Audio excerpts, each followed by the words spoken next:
Hello everyone, welcome to Vidyashree academy. I hope you are doing well. आज हम पढ़ने वाले हैं एक महान विभूति, युवाओं के प्रेरणा स्रोत स्वामी विवेकानंद जी के बारे में। स्वामी विवेकानंद जी एक ऐसा नाम जिन्होंने इतनी कम उम्र में एक ऐसा मुकाम हासिल किया कि उनके जाने के बाद भी लोग उनको बहुत ही प्रेरणादायी रूप से याद करते हैं, उन्हें अपना आराध्य मानते हैं, उन्हें अपना मोटिवेशन मानते हैं। और ख़ासकर युवाओं के लिए जो उनका जीवन है वो एक प्रेरणा की तरह रहा है। उन्होंने जीवन को कैसे जिया जाता है, जीवन का अनुभव कैसे किया जाता है, भगवान क्या है और भी ऐसे अनेक प्रकार के जो तथ्य थे उनके बारे में जाना है, पहचाना है। और ना केवल देश में, अमेरिका जैसे देश में एक ऐसी भक्ति की, सेवा भावना की लहर उठाई जिसे दुनिया देखती रह गई। एक ऐसे संत कहें या उन्हें आप जिस भी रूप में कह सकते हैं, वो आपका नज़रिया है। स्वामी विवेकानंद जी का व्यक्तित्व यदि आपने नहीं जाना तो हर एक भारतीय नागरिक को उनके बारे में पता होना चाहिए। तो चलिए हम पढ़ते हैं एग्ज़ाम के पॉइंट ऑफ व्यू से भी, और एक महान पुरुष के रूप में भी उनके बारे में जानना बहुत ज़रूरी है। तो चलिए उनके बारे में पढ़ना शुरू करते हैं। आप जानते होंगे कि जो राष्ट्रीय युवा दिवस है 12 जनवरी को मनाया जाता है, क्योंकि 12 जनवरी को ही महान स्वामी विवेकानंद जी का जन्म हुआ था।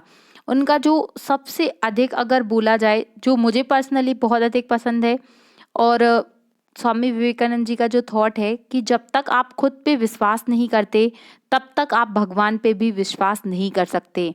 तो खुद पे विश्वास करना बहुत अधिक ज़रूरी है।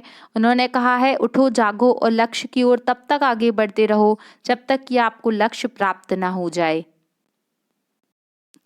स्वामी विवेकानंद जी का जन्म 12 जनवरी 1863 को कलकत्ता में हुआ था। उनके पिता का नाम था विश्वनाथ दत्त और उनकी माता का नाम था भुवनेश्वरी देवी। संन्यास धारण करने से पहले आपका नाम नरेंद्र नाथ दत्त था। वैसे उनका नाम विश्वेश्वर था, लेकिन जो उनका ऑफिशियली नाम चलता था वो नरेंद्र नाथ दत्त था, और वो नरेन के नाम से, नरेंद्र के नाम से जाने जाते थे। इनका जो परिवार था वो धनी, कुलीन, उदारता और विद्वत्ता के लिए प्रधान था, विख्यात था। विश्वनाथ दत्त जी कोलकाता के उच्च न्यायालय में एज अटॉर्नी एट लॉ के पद पर कार्यरत थे और कलकत्ता उच्च न्यायालय में वकालत भी करते थे। वो एक महान विचारक, अति उदार, गरीबों के प्रति सहानुभूति रखने वाले, धार्मिक व सामाजिक विषयों पर व्यवहारिक व रचनात्मक दृष्टिकोण रखने वाले व्यक्ति थे। भुवनेश्वरी देवी अत्यंत सरल और धार्मिक महिला थी। तो माता पिता के संस्कारों का जो असर था वो विवेकानंद जी पर भी था, और उनके माता पिता का ही एक प्रभाव था, उनकी माँ का जो एक धार्मिक दृष्टिकोण, जिससे विवेकानंद जी बहुत अधिक प्रभावित रहते थे।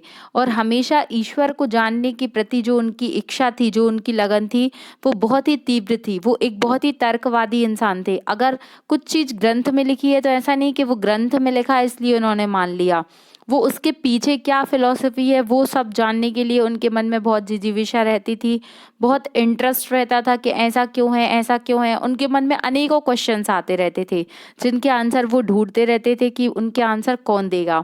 और फिर उनकी मुलाकात हुई उनके गुरु स्वामी रामकृष्ण परमहंस जी से, और फिर गुरु शिष्य का इस तरीके से मिलाप हुआ कि स्वामी विवेकानंद जी नरेंद्र से स्वामी बन गए, और आज वो हम सभी के लिए प्रेरणादायी हैं।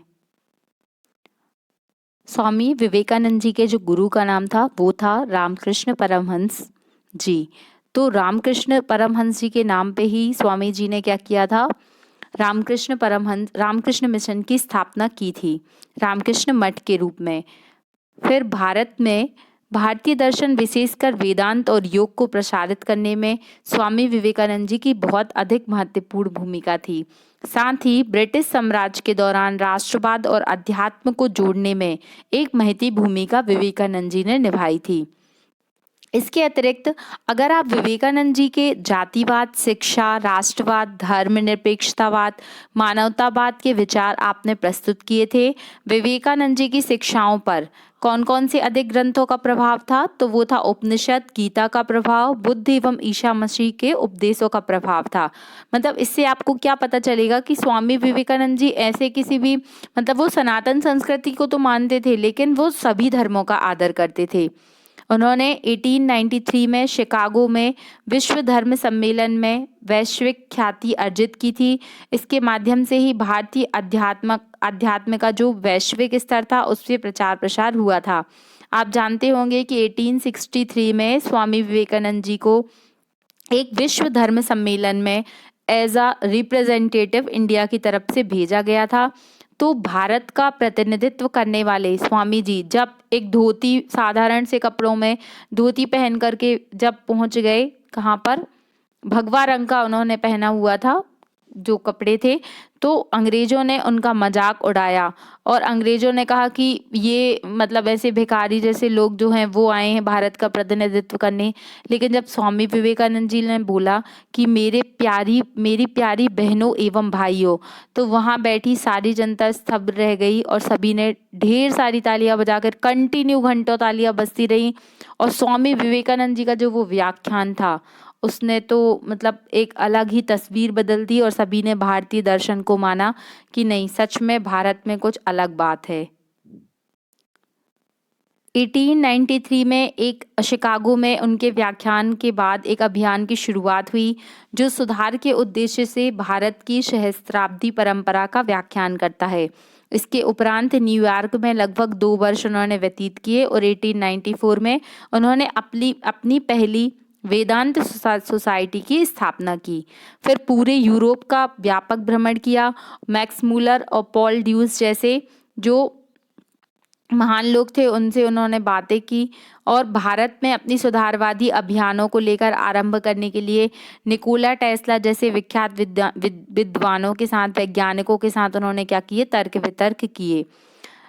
आपको शायद ये चीज़ पता नहीं होगी, अभी मैंने कल ही उनके बारे में पढ़ा, मुझे कल ही ये चीज़ पता चली कि स्वामी विवेकानंद जी जब एक बार सफ़र कर रहे थे तब उनको प्लेन में कौन मिले, टाटा जी मिले।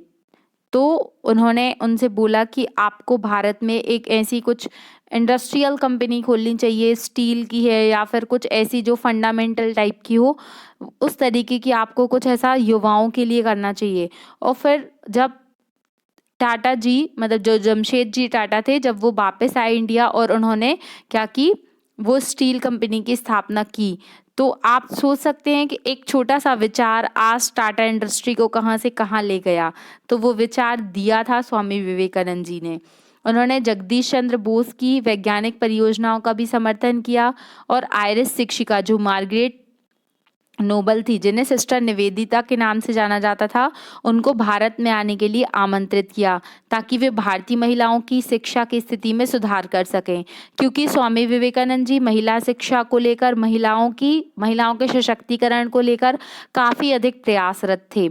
महात्मा गांधी द्वारा सामाजिक रूप से शोषित लोगों को हरिजन शब्द से संबोधित किए जाने पर वर्षों पहले ही स्वामी विवेकानंद जी ने दरिद्र नारायण शब्द का प्रयोग किया था।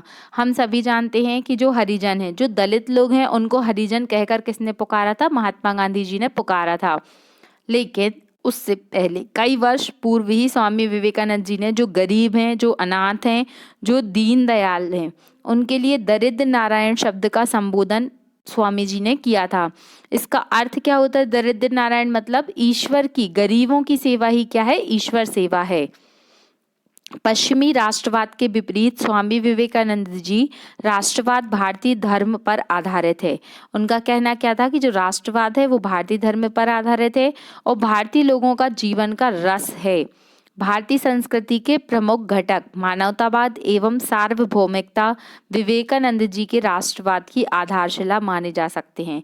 देखिए, राष्ट्रवाद की डेफिनेशन हर किसी की अलग अलग हो सकती है, लेकिन स्वामी विवेकानंद जी ने मानवतावाद मतलब मानव ही सर्वोपरि है और जो सार्वभौमिकता है, सार्वभौमिकता का मतलब क्या है कि उन्होंने किसी पर्टिकुलर एक चीज के लिए नहीं, सभी के लिए जो कार्य हैं वो किए, कि सभी का उत्थान होना जरूरी है। भारतीय संस्कृति को सर्वोपरि रखा। तो ये उनके राष्ट्रवाद की क्या थी, आधारशिला माने जा सकते हैं। विवेकानंद जी ने आंतरिक शुद्धता और आत्मा की एकता के सिद्धांत पर नैतिकता की नींव की अवधारणा प्रस्तुत की।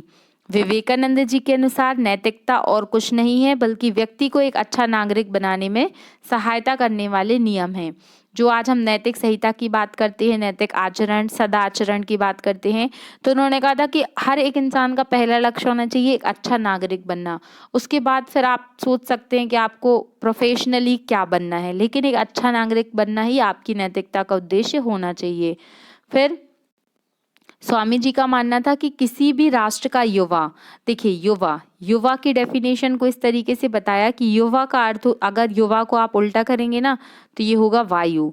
जो वायु की तरह तेज हो, जागरूक हो, अपने उद्देश्यों के प्रति समर्पित हो, वह देश के किसी भी लक्ष्य को प्राप्त कर सकता है। तो इस तरीके से युवाओं को लेकर स्वामी जी के विचार जो थे वो बहुत ही अनुकरणीय थे, जो वर्तमान में भी युवा को एक शक्ति के रूप में प्रदर्शित करते हैं।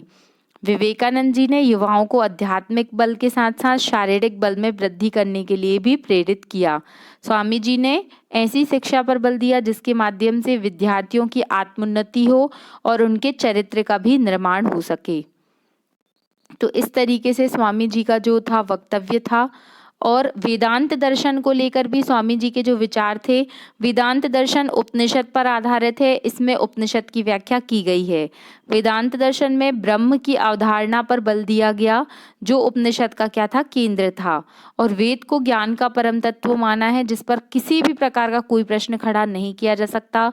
वेदांत में संसार में मुक्ति के लिए, त्याग के लिए, ज्ञान के लिए अत्यधिक आवश्यक माना है।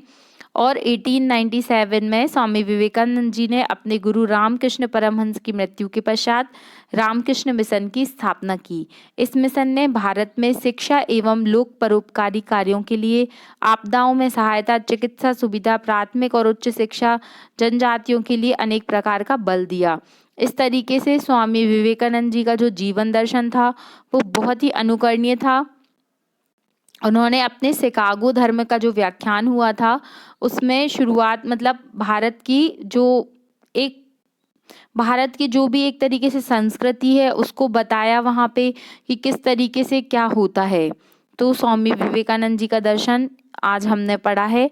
और भी बहुत सारी ऐसी बातें हैं उनकी, अगर एक एक हम कॉन्सेप्ट को पढ़ने चले गए तो 2-4 घंटे का वीडियो भी कम पड़ जाएगा, क्योंकि वो उनका व्यक्तित्व बहुत ही प्रभावशाली था।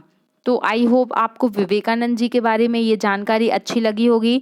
और भी इंटरेस्टिंग और हमारे एग्ज़ाम्स के लिए पूछे जाने वाले प्रश्न, क्योंकि ये मेंस में भी आपसे पूछा जा सकता है, इनकी बुक्स कौन कौन सी थी, इनके जीवन परिचय, युवा दिवस कब मनाते हैं, ये सारे क्वेश्चन इससे बन सकते हैं।